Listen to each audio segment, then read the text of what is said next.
Ni donar og dugo ang sobra gatusan ka individual sa Jansan atul sa gipahigayong bloodletting activity sa Rotary District 3860 Hulyo 27. Lakip sa nagdonate ang mga Rotarians, uniform personnel, estudyante ug duna sa walk-ins. Apil dinhi ang 68 years old nga si Jose Luis Alvarado Jr. nga usa na sab ka galoner. My advocacy is basically I want to donate blood because I want to help people who are in need of blood because blood is life. Duna sa first-timer sama sa estudyanteng si June Fritz Ponce. Kabado man siya, apan nalipay tungod makatabang sa komunidad. Para sa mga pasyente nga kulang og mga dugo og para makatabang pud sila. Pila sab sa dagang Rotarians nga nidunar ang past Assistant Governor sa Rotary Club of General Santos City nga si Attorney Leonard Mann.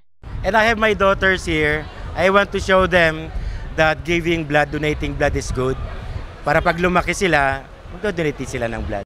Lakip sa area of focus sa Rotary International District 3860 ang disease prevention, rason nga matag tuig sila dunay bloodletting activity. Sumala pa kay Dr. Edwin Valencia, Vocational Training Team Chair sa Rotary International District 3860. Kaning bloodletting is one of the pet project of Rotary International, labi na diri sa amo ang district, and we are doing this every year.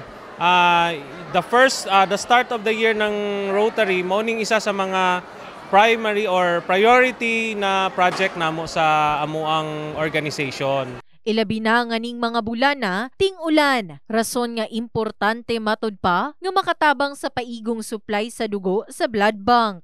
We know that giving blood or donating blood saves life. So, dagantag matabangan, marami po tayong matulungan with bloodletting program natin kasi marami pong mga sakit ngayon na nangangailangan ng dugo. Pila pa sa mga Rotarians nga anaa sa bloodletting activity ang mga miyembro sa Rotary District 3860, Area 3F ug 3G. In the heart of changing lives, kini si Liza Labajo, Brigada News.